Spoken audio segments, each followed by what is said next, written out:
Hi, I'm Brittany Johnson. I am the Marketing Manager and HR Manager here at ServPro of Orange, Sullivan, and South Ulster counties. We are a full-service cleaning and restoration business, so we help people with fire damages, water damages, mold remediation. We also do COVID disinfecting, air duct system cleanings, some general cleanings, and we also have a full construction division. So that division also puts together and puts back all of the sheetrock or flooring that we may take out from a disaster. We help both residential and commercial clients truly make it like it never even happened and get them back into their home or business as quickly and as efficiently as possible. We are a family-owned and operated business, so we have been in business for 35 years, and my sister and I are running the business now, as well as my dad, to continue helping customers on a daily basis. We have helped people through the pandemic by giving back to our local first responders. So fire, EMS, police, we were able to go and disinfect over 800 first responder vehicles free of charge. We wanted to give back to them because they were the ones still on the front lines helping people and didn't have a choice to work or not. We were able to be deemed essential from the beginning as well, so we continue to help people throughout the pandemic, keeping people working as well here at our business. If you or anybody you know that may have some sort of disaster or want to just be more prepared, feel free to reach out to me. I'd be happy to help them walk through how we help people during a disaster and be able to make it truly like it never even happened.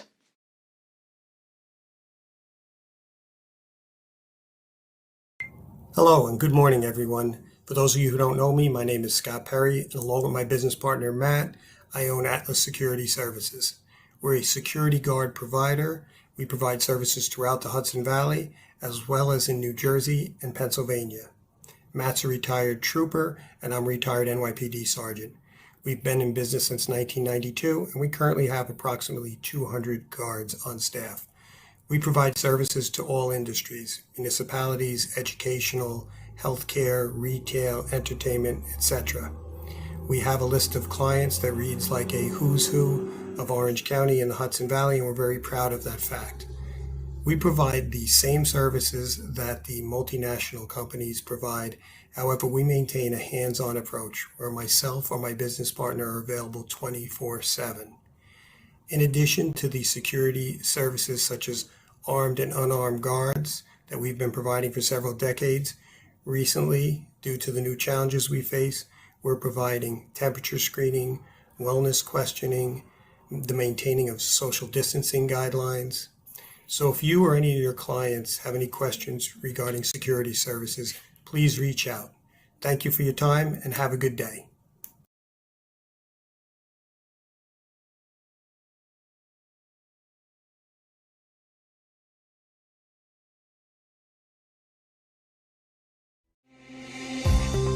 When patients walk through our doors, they are not a number, they are not a disease, they are not a diagnosis, they are a person. Here, I don't feel separated from, these specialists that help me. It's like we're talking as well, and, she's telling me about what's going on with her, which helps me because I'm not the only one going through this. They don't treat you just like you're just a patient. I feel with these people that they're like an extended family to me. They treat you like you're one of theirs. It's really nice that they're not just treating physical, they're listening to your emotional issues and just treating you as a whole person. They listen and they talk to you like you're a person, like you're really existing. They appreciate you and they help you, and I appreciate them back. That's how I feel. They gave me respect, they gave me love, they listened to me. Bueno, es que yo siempre estoy refiriendo gente aquí. This is one place here that I will not change. This is my place.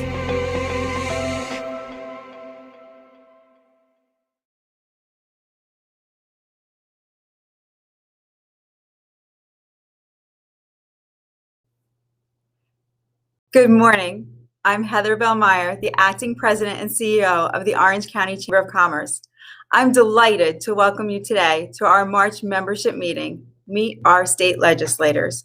Today, we are hosting State Senators Skoufis and Martucci. James Skoufis and his family moved to the town of Woodbury from Queens in 1995.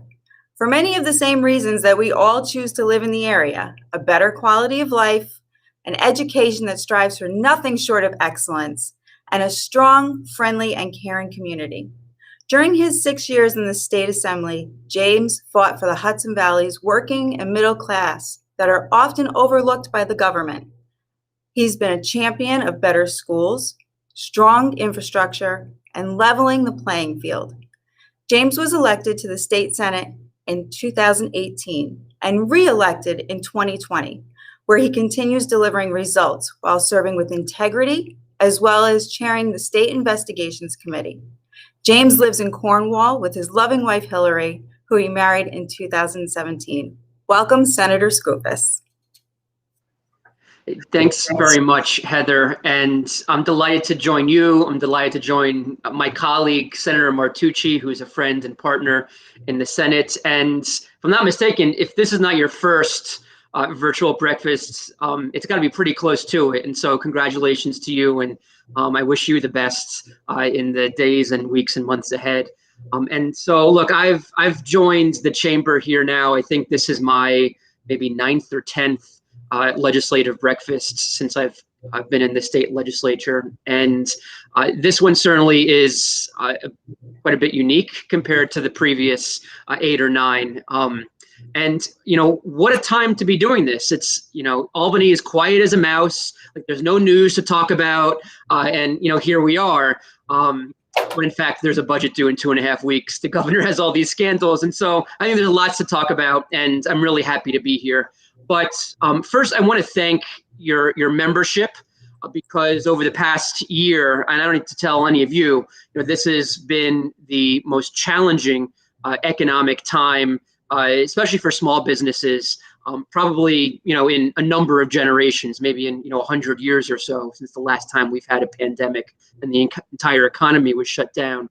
And I know just through my office last year, as millions of people were dealing, literally in New York, we're dealing with being furloughed and unemployment. My office helped over 5,000 people get their unemployment who literally couldn't even get a call back from the Department of Labor and were struggling so mightily. And so, I've been out there and I've seen a lot of the carnage. Main Street in Cornwall is literally, a 3 or 4 minute walk from my house. And it's been heartbreaking. And yes, especially the federal government has over a couple of different stimulus bills provided some PPP and other assistance to attempt to keep some folks afloat. But that's sort of at best, and many have not been able to stay afloat, sadly. So we have a lot of work to do. Where there's crisis, however, I think there's opportunity to come out of this stronger and better. And that's what certainly my focus is heading into this state budget negotiation and this legislative session. We have a chance, I think, to rebuild stronger. There's a lot of rubble out there, and let's take the opportunity to get people back to work and put New Yorkers first in this budget over the next few weeks. So that is certainly my priority. In this budget, look, we got some good news literally just yesterday from Washington. We were staring down a pretty significant deficit as a result of COVID. Look, when businesses are closed, there's no sales tax revenue. When people are laid off, that impacts our personal income tax revenue projections. And so we were facing a many multi-billion-dollar budget deficit as a result of the shutdown. But yesterday's bill that was passed and signed in Washington, is going to provide New York State government with $12.5 billion in COVID relief. And I know this makes Steve Newhouse happy. The county, I think, is getting $75 million from that stimulus bill in relief. Every local government, town, village, city is getting relief. And so, this is going to be a real shot in the arm. It will prevent layoffs, and quite frankly, will bolster, our services at a time when I think we need them most. And I mentioned Steve Newhouse. I do want to acknowledge him and thank him. I know he's been really on the forefront of the vaccine administration here in Orange County, which has been very challenging at times, to say the least. in part because of state government shortcomings, and although this is getting a lot better recently, in part because of the federal supply that in the early days was really struggling. But he's done a real fantastic job over these past few months, getting shots into arms. And I've been working with him on the state level to try and get him what he needs with Senator Martucci. And so, while we're getting people healthy, which continues to remain, paramount, you can't reopen if people are continue to be scared to go into restaurants and shops. A lot of this is driven by human nature. We need to get people safe and comfortable and vaccinated so that, you can have a restaurant open at 100% capacity, but if half of people still aren't comfortable going inside a restaurant, that's not going to do the restaurant any good. So yes, public health requires us to get vaccines out, but also our economy and rebuilding requires us to get people healthy and safe and comfortable.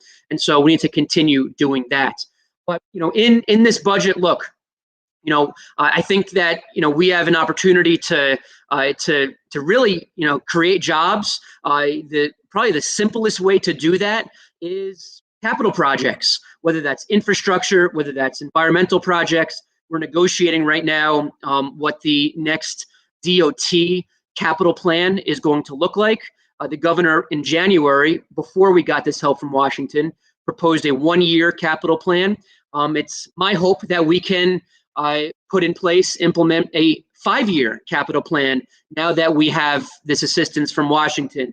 And here in Orange County, there's no bigger project for a DOT capital plan than the expansion of Route 17. The environmental work is ongoing now. We got $5 million a few years ago, Aileen Gunther and John Bonisic, to do that environmental work. It will conclude this environmental study in October of this year. And let's get money for construction to put shovels in the ground once that environmental work is done. That will be hundreds and hundreds, many hundreds of jobs over the course of a multi-year project. But there are lots of other projects as well, environmental work that could be done here in the Hudson Valley that will put people to work, whether it's replacing the lead pipes in the city of Newburgh. Yes, that's a health issue, but it also puts a lot of people to work digging up those roads and replacing those pipes. Resorts World was a project that I was very involved in. I negotiated that license a couple of years ago in 2019 to bring a casino, a gaming facility to Orange County, and we're seeing the work bear fruit. They'll be opening. Their intention is to open in December. That's a couple of hundred permanent union good-paying jobs in addition to the construction jobs. That'll be part of the $32 million or so renovation of a dying mall. It'll inject some life into that Newburgh mall. And so, this budget for me is about protecting jobs, creating jobs, getting people back to work, continuing the middle class tax cut that has been in place and has continued to phase in. In January, the governor proposed ending the phase-in of the middle class tax cuts for people who make less than a few $100,000s a year. We ought to be continuing that, and I believe our Senate budget that we will reveal next week will do just that. And so I know there are going to be a lot of questions. I want to save time. Usually there's very little time at these legislative breakfasts for questions because we all talk way too much. And so I want to leave time for that. But I've been working with Senator Martucci on a number of issues in this budget. We're fighting to protect the Goshen Secure facility here in Orange County. That's hundreds of jobs, union jobs. The governor's proposed to close the facility. And the beds that are there that help our troubled youth here in this area. Likewise, he's looking to close Rockland Children's Psychiatric Center. That's, all these facilities are hundreds of jobs or neighbors. And at a time when people, are already struggling from this past year, I think that's about maybe the dumbest thing that we could be doing is, closing these facilities and laying more people off. So, I'm in the fight. I'm still here. I represent the eastern half of Orange County, a little bit more than half of the people here in the county. And so I'm really privileged to do that. And as always, I'm delighted to be here joining you today.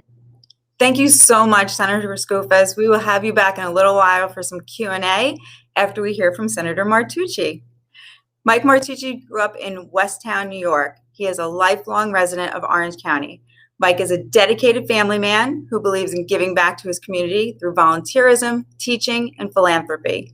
He is a successful small business owner who has created hundreds of local jobs, helping to grow our local economy. A part-time farmer, Mike cares about the environment and preserving open space for future generations. Mike enjoys volunteering for his church and is a supporter of the Community Foundation of Orange and Sullivan County. Mike is a member of the board of directors and treasurer for SUNY Orange Foundation, which provides scholarships for individuals seeking to attain a college education. In 2020, Mike was elected to his first term, representing the 42nd Senate District, which is comprised of all of Sullivan County and parts of Delaware, Orange, and Ulster counties. He was named the ranking member of the State Senate Committees on Disabilities and Commerce, Economic Development, and Small Business. Mike and his wife, Erin, and their children live in New Hampton, and their family farm is in Westtown. Welcome, Senator Mike Martucci. Thank you, Heather, so much for having me. It's certainly my pleasure to be here. And hello to all the members of the Orange County Chamber of Commerce. It's great to start our day with you. So first, again, like I said, my pleasure to be here. And my pleasure to follow Senator Skoufis. I would tell you that I want to start by also thanking him for, frankly, becoming such a great friend, especially in the last couple of months as I've, just started. Here I am, about 70 days in office. And, the way things work here is pretty unique. You kind of come in January 1st, and the very first thing you work on is the biggest project, which is the budget. So I have to thank Senator Skoufis for being so helpful to me in terms of helping my team and I come off the ground so quickly. So as Heather said, I've brand new to public office. I've never run for public office or been elected to public office ever before in my life. I did grow up in Orange County, and since this is my first legislative breakfast, I think I'll start a little bit with, kind of who I am and what I've done so far in my professional career. And then I'll touch on and expand on a few of the things that Senator Skoufis was talking about. So as Heather said, I grew up in Orange County on a farm that was owned by my grandfather in Westtown. It's a farm that I'm so blessed to still have today. And I do a little bit of hobby farming there. I would admit that I'm not the greatest farmer in the world, but I certainly enjoy it and have a lot of fun. I have a wonderful family. I have the perfect wife who's perfect in everything except her judgment on men because she picked me. But my wife, Erin, and I have 3 kids, all under 5 and under. So my son, Michael Jr. is 5 years old. My daughter, Elizabeth, is 4. And my daughter, Catherine, is 1. So pretty crazy at home, but certainly a whole lot of fun. I'm a graduate of SUNY Orange, which is where I started my college career and didn't end up going too far. I went to Marist College, where I graduated in 2008. I have an MBA from Marist, and for those of you that remember, graduating in 2008 was a lot like graduating college today. Not a whole lot of job opportunities. So I was looking back pretty blessed to have had the opportunity to do something that at the time seemed pretty crazy. I went out and bought 1 yellow school bus and began driving it on a public transportation contract right in Orange County. And just as soon as I saved up enough money to buy a second school bus, I did that. And my grandma, who was retired, was my very first employee. And I always say she really wasn't an employee because I didn't pay her anything. I couldn't afford to. But she was really more of a volunteer. But in the 10 years to follow, I was tremendously blessed, having been surrounded with some of the best managers and the best folks that I could ever have asked for, to grow the bus company from that very first school bus to a company of just shy of 600 employees that were all pretty much based in Orange County. We provided some service in Sullivan and some in Ulster as well. So we had operated school buses transporting over 10,000 school kids to and from school in the region each day. In 2018, I had the opportunity to sell the company, which I did. And I ran for public office for a whole lot of reasons, but one of them was certainly it's something that I had always wanted to do in my life. I never imagined I would be doing it now. But look, the reason I'm here is because I share a lot of the same concerns all of you do. I was someone who's been in your shoes. I ran a business in this county. I understand firsthand what it's like to struggle with so many of the issues that all of you struggle with every single day. And as Senator Skoufis said, doing business was hard before, and the pandemic has only magnified all those challenges. So certainly when I had announced, which feels like forever ago, a lifetime ago, in January of 2020, the pandemic was the farthest things from any of our minds. I don't think any of us heard of COVID. But certainly in the months to follow, it became very clear the things that we should be doing. And I'm also very blessed because having won the election, I have the opportunity to serve as the ranking member of the Committee on Commerce and Economic Development and Small Business, which really is where I've spent my entire career. And I think as we look our pathway forward, as Senator Skoufis pointed out, in difficult times, there's opportunities. And what we're doing here today at the Capitol and every day is looking for ways that we can use this budget. We can use tax policy to help our small businesses, because at the end of the day, our focus is pretty simple. We're looking to make sure that we can get vaccines distributed as quickly as possible so that we can safely reopen schools, we can safely reopen businesses, and we can get people back to work. Those are the things that we're absolutely laser focused on. As Heather said as well, I've had the opportunity to work with many of you in a couple different capacities. Certainly, one of my favorite places is SUNY Orange. So I was so blessed to serve as a board member of the SUNY Orange Foundation for many years, and as well as the treasurer and the chair-elect. But as I was fortunate enough to win this chair, I had to resign the other. But I've always enjoyed all the work we've done with SUNY Orange. And certainly the college for me is such an important piece of our county, such an important piece of our workforce development. I look forward to helping from my new position and continuing to help in that respect. As we look at some of the things that have happened just from January to today, I just want to start by calling out a couple of them. I know that Senator Skoufis spoke about some, but I think I'm going to highlight a few others. Certainly one of my huge priorities coming here, and having been an employer, is I have a tremendous understanding of the state unemployment system. And our state had asked businesses to shut down in entirety in some cases, as well as reduce capacity in the interest of public health. And one of the big concerns that we heard again and again from business owners was about the importance of holding harmless our businesses from the state unemployment insurance SUI experience ratings that inevitably were going to be increasing. So one of the first things that we did here in January of this year, and certainly with the help of my partner, Senator Skoufis, we worked to pass and codify in law the hold harmless that will hold our businesses harmless of those COVID experience claims through state unemployment insurance. So there was just one step in what I envision to be a whole series of steps to really help our businesses at a time they need them the most.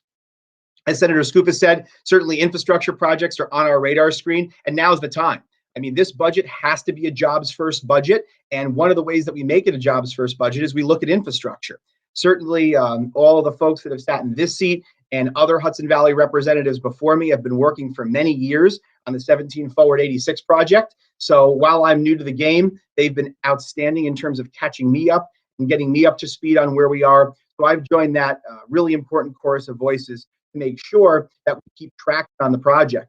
As Senator Skoufis said, he and other representatives had secured $5 million for the environmentals. And really, from our perspective, what we're laser focused on doing is making sure that this project is shovel ready by October of this year, as has been committed to us by the Department of Transportation, so that we can make sure that when infrastructure money becomes available, we'll be able to be on the list. And this has been a long time coming. I joked that I wasn't even driving a car when we first talked about the importance of taking care of this project. So it's been going on a long time, and I certainly think that we have lots of reasons to believe we can see the light at the end of the tunnel.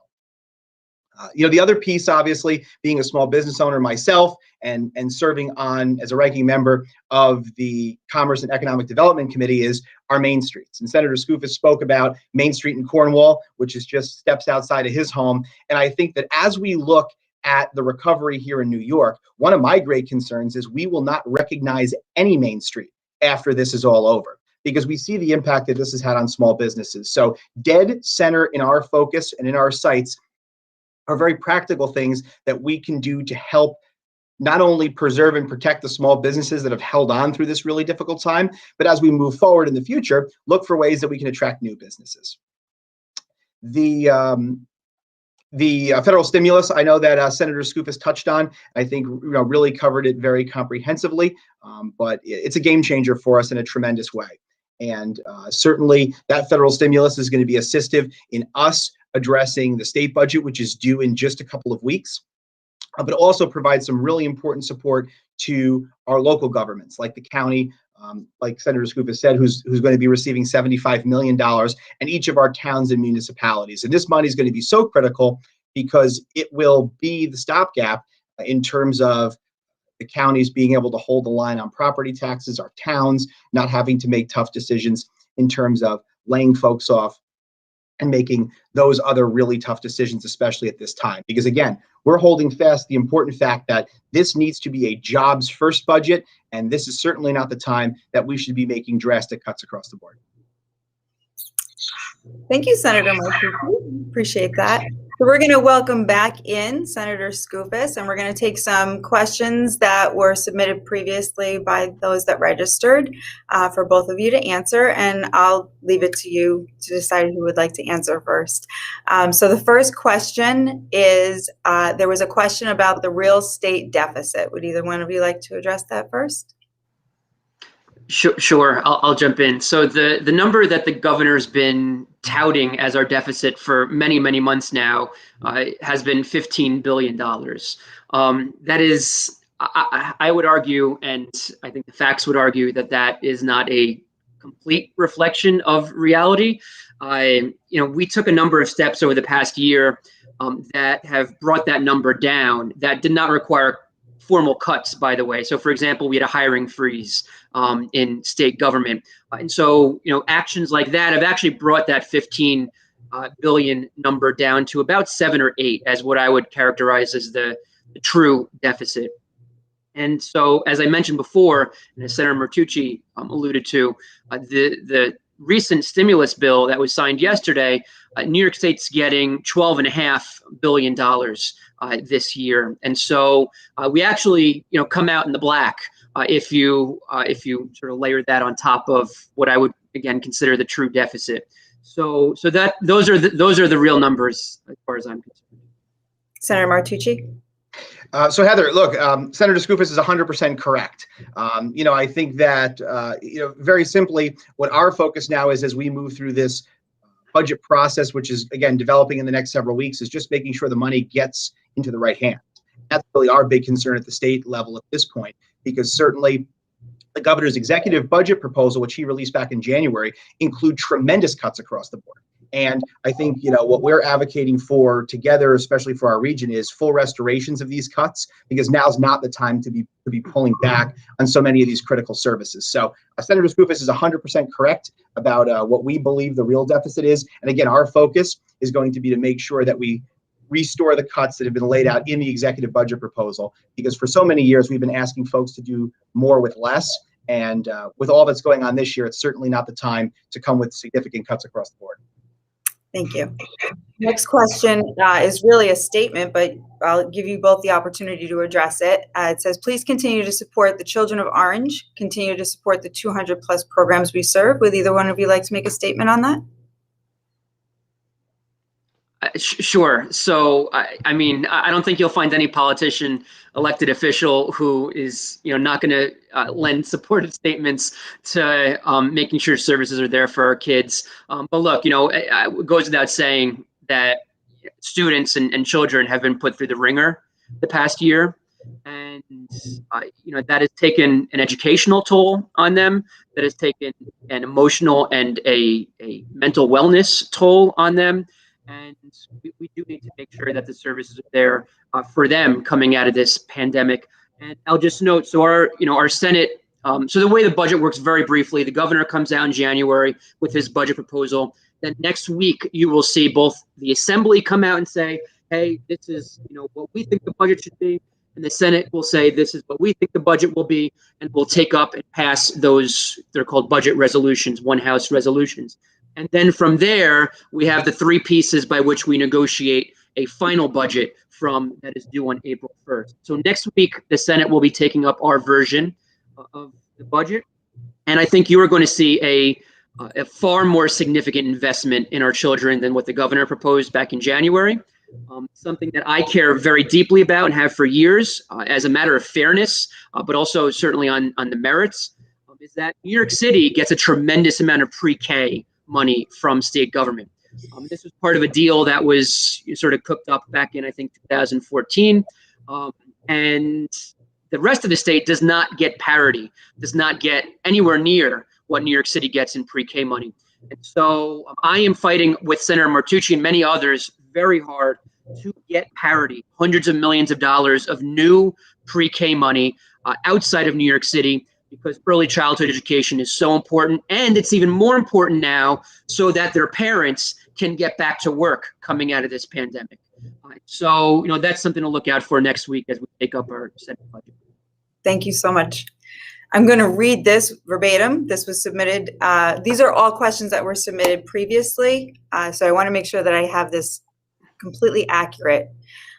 410,000 New Yorkers are struggling with Alzheimer's disease, and another 1 million provide unpaid care for them. 90% of New Yorkers who died of COVID-19 had an underlying chronic disease. Of these, Alzheimer's disease was the fourth most common. Will you support the preservation of $25 million in the budget for New York's Alzheimer's Disease Caregiver Support Initiative, which for 5 years has been the largest investment in Alzheimer's caregiver services of any state in the nation? And will you also support the restoration of $1.37 million in public health funding that maintains New York's ability to provide community support, early diagnosis, and the quality care management for those with Alzheimer's that was cut last year? Senator Martucci, would you like to take that first? Sure. So, I mean, look, I think that I guess I'll kind of answer a little broader, and then I'll bring it in. Certainly one of the things this pandemic has highlighted has been some very important healthcare equity issues, and it's also highlighted, I think, the importance of so many of these programs that are designed to help keep people in their homes as long as possible. You talk about folks like Independent Supports for Living and others that provides really important services. And I think that in the past, I know Senator Skoufis has been a champion for these issues, and I look forward to joining him in advocating for these.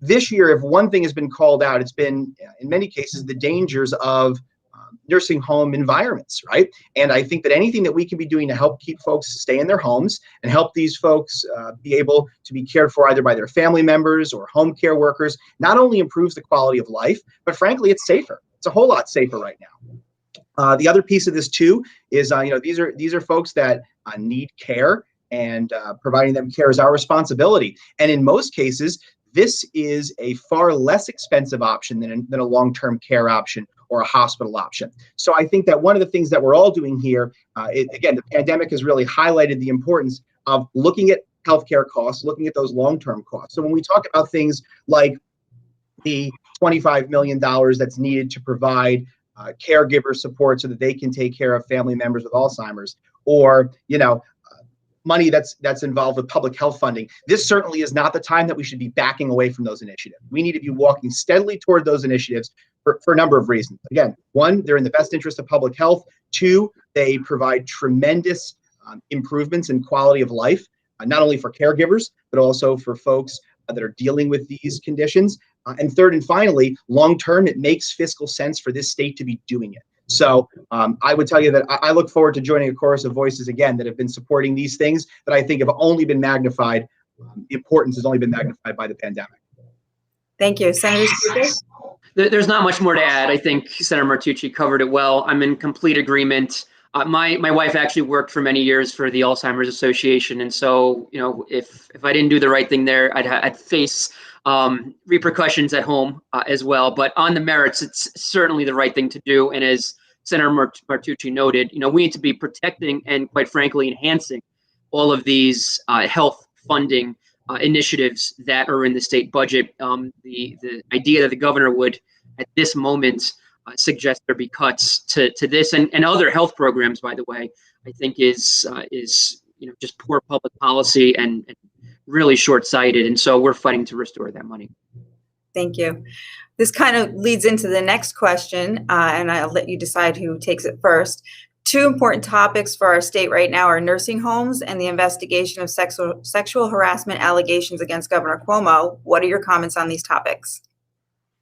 Sure. I will defer to the senior senator from Orange County. We can begin.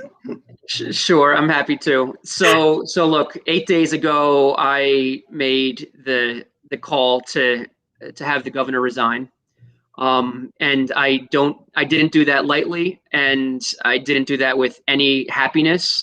The sexual harassment allegations have been consistent over the past number of weeks. In fact, another one just dropped last night that is, I would argue, the most serious, perhaps, of any of the previous 5 or 6. Last night's allegation is not even just harassment; it's actually alleged abuse, sexual abuse. And so I do believe that the governor has lost the confidence of many people in this state.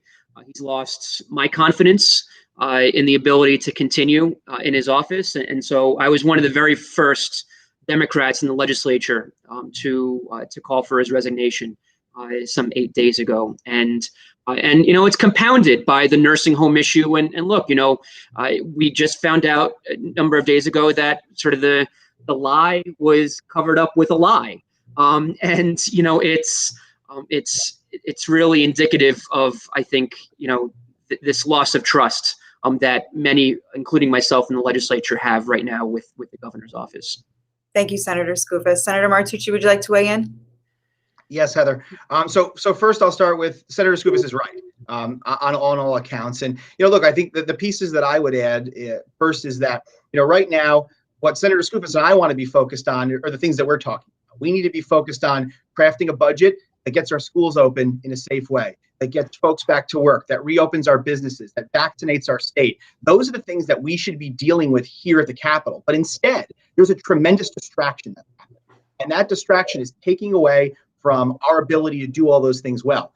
Please understand, we're laser focused on making sure that we get our jobs done. But again, you see in the news that there's very little oxygen in the room to fuel any conversation except what's happening across the street, the governor's mansion. So, the first thing I would say is it's a tremendous distraction. It doesn't serve the people of New York well right now. The second thing I would kind of say is this, I think when you look in light of all of the compounded issues that we're facing here, I asked something this simple, and sometimes my wife is so helpful in giving me some really good perspective on these things. If there were a school principal or a school teacher who had a set of accusations lodged against them, like has been lodged against this governor, is that someone you'd want in front of a classroom teaching your kids? And the answer is probably not, right? So if that's the case, the real question becomes, is that person fit to be the governor of the state of New York? And again, what my focus is about, and the reason I've called on the governor to resign, is because we need to move ahead with the people's business. It's never been more critical than now, and this is a tremendous distraction to all that's going on. It's important that these claims are all fully investigated, which I'm confident they will be. But in the immediate, our focus needs to be helping the folks who live here in the state of New York, and the governor stepping aside will help us do that. Thank you for remaining focused on yours. The next question, is there any fiscal planning in place for infrastructure? I think both of you addressed some of that in your remarks. Would you like to speak of it any further? I don't think there's too much more to say. Other than to reinforce, we're right now negotiating a DOT capital plan, and there's some conversation about what the duration of that plan is. Traditionally, it is 5 years. Last year, we did a 1-year plan in light of the pandemic to sort of be able to reassess now in 2021. And so we're looking to see how long is the plan going to be, how much money is going to be in the plan, and what projects are going to be in the plan. Typically, we're talking tens of billions of dollars per year that are in these DOT capital plans. And, whether it's, repaving of, the worst roads in our respective districts, bridge work, Route 17, I'm even trying to sort of sneak in a couple of items related to having, right now, the city of Newburgh actually is tasked with maintaining the state roads within the city. State roads in towns and villages are maintained by DOT, but in cities, they're not. And, I'm looking to see if we can have the state take over the maintenance and the cost of maintenance related to Route 32, for example, in the city of Newburgh, which also needs to get repaved. When it gets repaved, instead of the city of Newburgh taxpayers paying millions of dollars to repave it, let's have DOT in the state do that. So, that's there's lots of discussion right now related to infrastructure work, to answer the question. Thank you. Senator Martucci, would you like to weigh in at all? I think Senator Scoop has really covered it all. I mean, that's really, again, what we look forward to is having a more, robust long-term capital plan. And certainly, one of our big focuses is going to be the importance of maintaining some parity between, what the focus will be for MTA, and then certainly our primary upstate issues, which involve our roads. Okay. The next question is, with the mass exit from New York City, do you foresee job growth in the county? You want to take this first? Yeah, sure. Mike? Yeah. So I think the answer is absolutely yes, right? I mean, I think we see this already. Certainly home sales, right? I mean, you can't find a piece of There's no inventory. Right. There's not a piece of residential real estate. I was talking to a friend, in fact, who's a real estate agent, who said if I had 10 more of these houses or 100 more of these houses, I would have sold every one last week. So, Escape from NYC. You got it. I mean, so look, Senator Scoop has talked about this before. Out of some of these really bad things that have happened in the pandemic, there's opportunity, and Orange County is geographically going to be ground zero for this opportunity. So, I think that certainly all of your members hold high hope in terms of what it means for economic development and growth in our region. And really from our side, I think that as things shake out over the next several months, the vaccine distribution begins to broaden, we're going to start seeing the effects of that. And certainly, our focus is going to be to make sure that we can help that rebound be as robust and frankly, as quick as it possibly can. Yeah, so I think the key word that Senator Martucci mentioned is we have the opportunity for job growth here. It's not going to happen by magic. It's not going to happen, by itself automatically. We have the opportunity with what's going on in and around New York City to take advantage of new job creation. And we've seen this before with New York City. When there's something really, really terrible that happens to the 5 boroughs, you see this kind of exodus. You saw it after 9/11. For a couple of years, there was a significant population shift outside of New York City to places and communities like ours. And so now you're seeing it now coming out of the pandemic, where they were obviously hit very, very hard. So we do have this opportunity. I do need to, reinforce, I think maybe there's another question coming up that dovetails into this, that many of the people who are leaving New York City are white-collar professionals. And we need to diversify the jobs that are available here in Orange County. Yes, blue collar, warehouse, distribution, retail jobs, they're very important. They're very important. But we have a diversification problem here in Orange County. And so I hope, yes, Albany needs to provide the tools to the local agencies, the local governments to be able to, create these jobs, attract new businesses. But I really hope and encourage our economic development players to really think beyond, sort of the big box distribution warehouses that seem to be not the exclusive focus, but the near exclusive focus, at IDAs being given incentives. We need to be incentivizing some new types of industries, because the people who are looking to leave New York City are not working in warehouses. Thank you, Senator. You're absolutely correct. That does dovetail into the next question. And it kind of brings a lot of the questions together too, because we've discussed infrastructure, we've discussed job growth. But something that I've heard a lot is that we do not have a fabulous mass transit system. So while we're building these warehouses and we are providing these jobs within the county, there are people that want to work there but can't get there. So the exact question, and I'll read it, is there have been many warehouses built in our county to bring new jobs.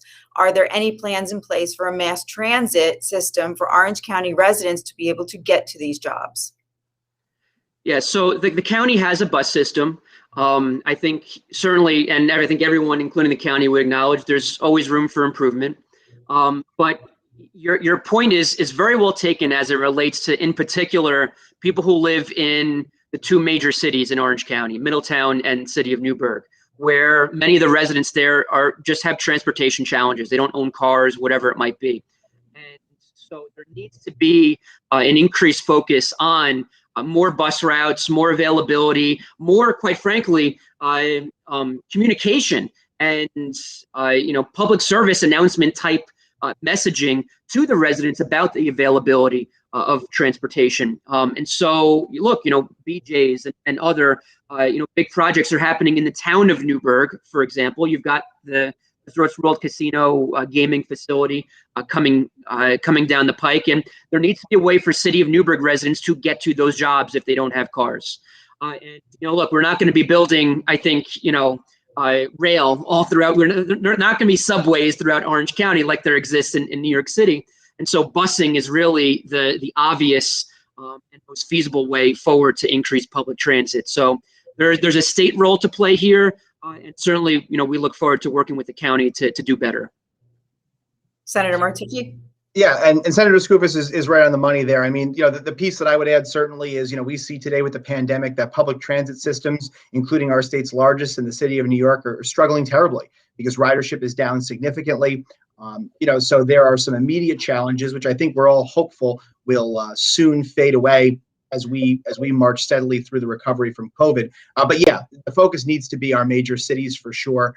There are definitely employment opportunities and other opportunities that are right around those city centers. And the fact of the matter is right now, while Orange County does have a bus system, the bus routes are few and far between, and it's not easy for folks to use. I mean, if you've ever tried to use one of these systems, oftentimes what it means is it takes you hours to just travel a short distance because the buses don't run very often. They have a lot of stops. So I think that certainly as we begin to recover, this is part of that opportunities conversation that the senator was talking about when we say, what are these opportunities that we need to be looking at and harnessing? And certainly the opportunity for expanded public transit in the two major cities, at the very least, is something that will be part of that conversation.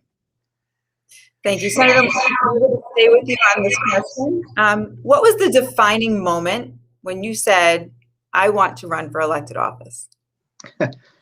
Oh, Heather, it's always such a great question. I think that I guess the defining moment was when my wife told me I was allowed to do it because, that's always such an important piece to this. I want to meet your wife. Yes. No, I mean, look, here's the thing. It's something that it's always been a personal aspiration of mine. And again, being someone who's lived my entire life in the region, I'm a father of 3 small kids. I'm a business owner here. I employed almost 600 people. I saw firsthand the struggles of doing business here.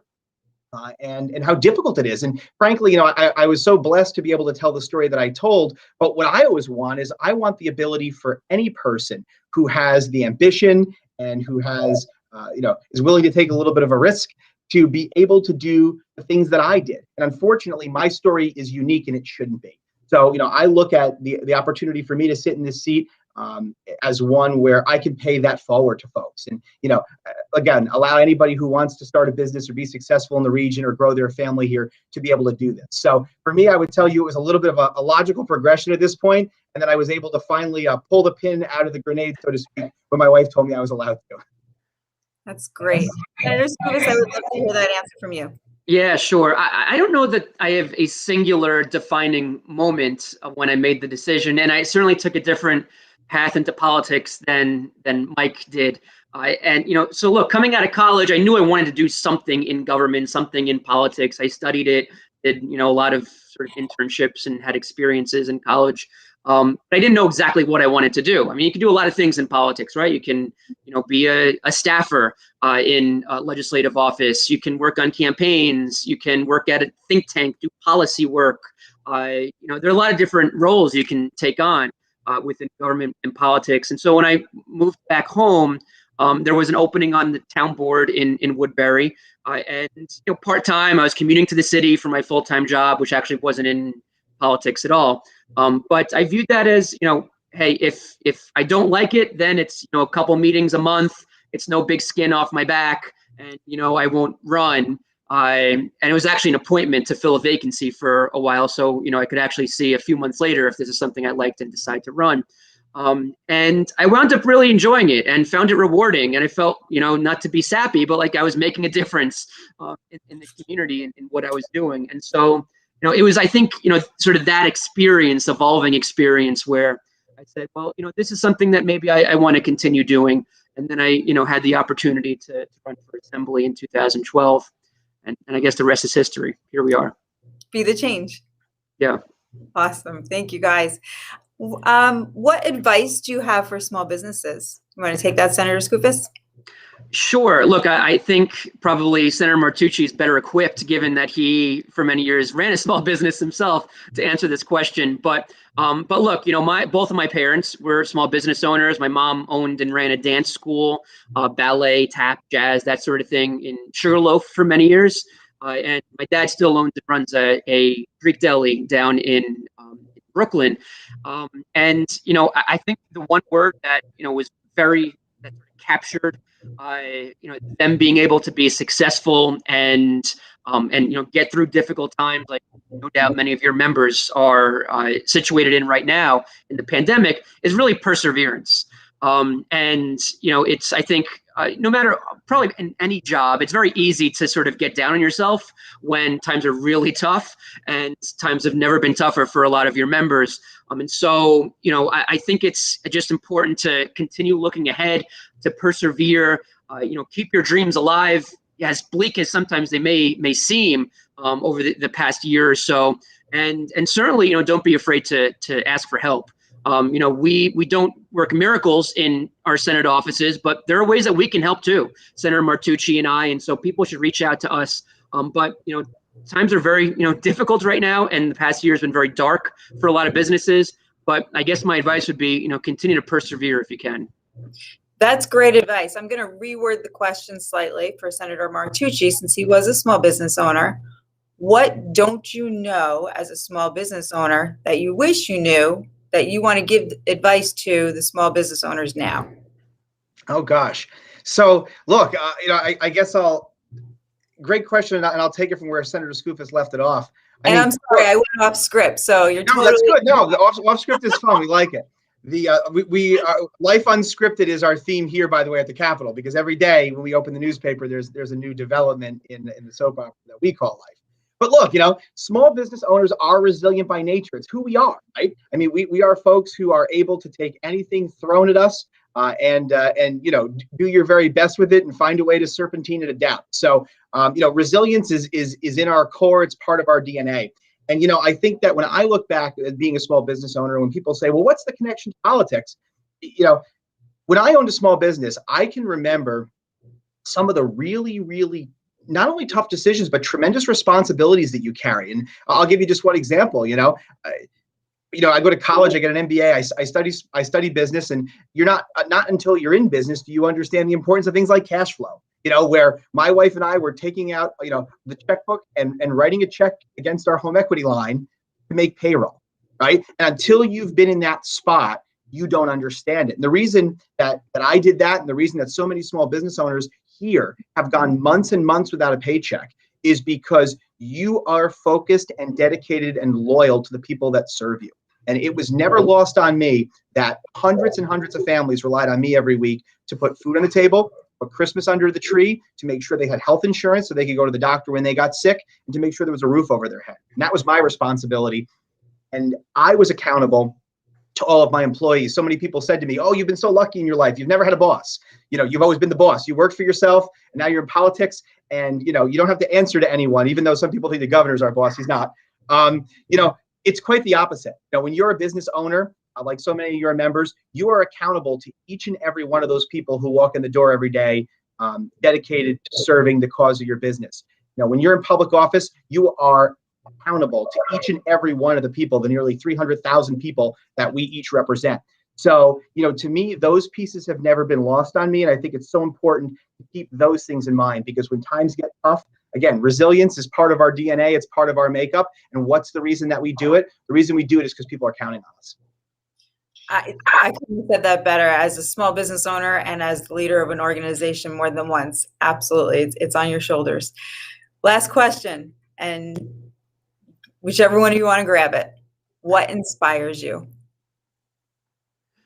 Well, look, not to, again, sound sappy, but, the awfulness of the past year, I think maybe the silver lining of it is that we've seen a lot of good from people, right? And to me, that has genuinely been inspiring.